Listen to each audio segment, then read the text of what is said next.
All right, this year's iPhone and Samsung Ultra showdown is shaping up to be one of the tightest rivalries we've seen in a long time. Apple's stepping in with the iPhone 17 Pro Max and a bold new design, while Samsung's Galaxy S25 Ultra is once again pushing Android hardware to the limit. But here's the real question: which one's actually worth your money? Let's break it down. Apple finally ditched that classic square camera bump we've seen for years and went with a wide horizontal camera bar. It gives the iPhone a whole new personality, and paired with that glass and aluminum build, it feels more premium than ever. The new orange and dark blue color options bring a fresh vibe compared to the safer tones we've had before. Plus, the ceramic shield is tougher this time around, so if you're a little clumsy with drops, you'll appreciate the extra protection. Samsung, on the other hand, isn't reinventing the wheel. It's refining it. The S25 Ultra still screams Ultra, but with slightly softer corners and a solid titanium frame. The back looks super clean with the lenses flush against the body instead of sticking out in a housing, and Gorilla Armor is here again for durability.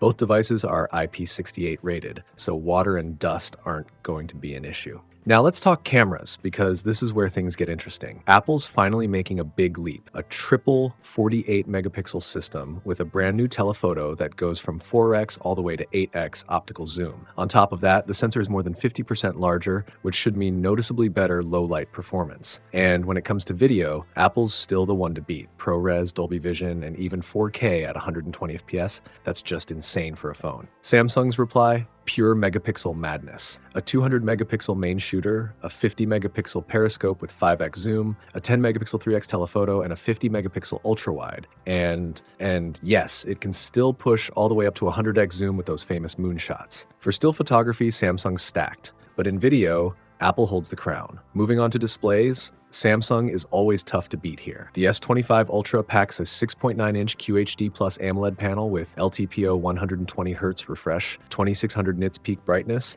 and an anti-reflective coating that makes it easier to use outside. Apple's not backing down though. The iPhone 17 Pro Max also has a 6.9-inch screen with sharp resolution, but it cranks up to 3000 nits of brightness. And with its new 7-layer anti-reflective coating, it might actually be even better outdoors.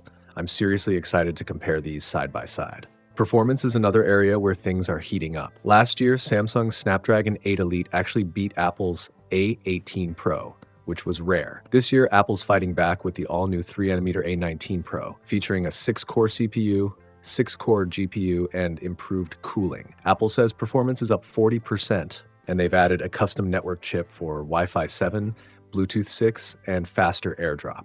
So yeah, this is going to be a real clash at the top. Battery life is also a big story. Apple's claiming the iPhone 17 Pro Max has the best endurance ever on an iPhone, up to 37 hours of video playback or 39 hours if you're on the eSIM-only model. Samsung's S25 Ultra, with its 5000 mAh battery, is rated at about 31 hours. So Apple might actually take the win here. That said, Samsung's faster 45-watt charging still beats Apple's 40 watts. So what's the takeaway? The iPhone 17 Pro Max brings a bold new design, big camera upgrades, more power, and killer battery life. Meanwhile, the Galaxy S25 Ultra remains the Android powerhouse we know: massive display, crazy versatile cameras, smart AI features, and Snapdragon strength. Honestly, this might be the closest fight we've seen yet. I'll be testing both of these side by side really soon, so make sure you're subscribed for that showdown. But for now, I want to know, if you had to choose today, which way are you leaning? Team iPhone 17 Pro Max or Team Galaxy S25 Ultra? Drop your thoughts in the comments, and I'll catch you in the next one.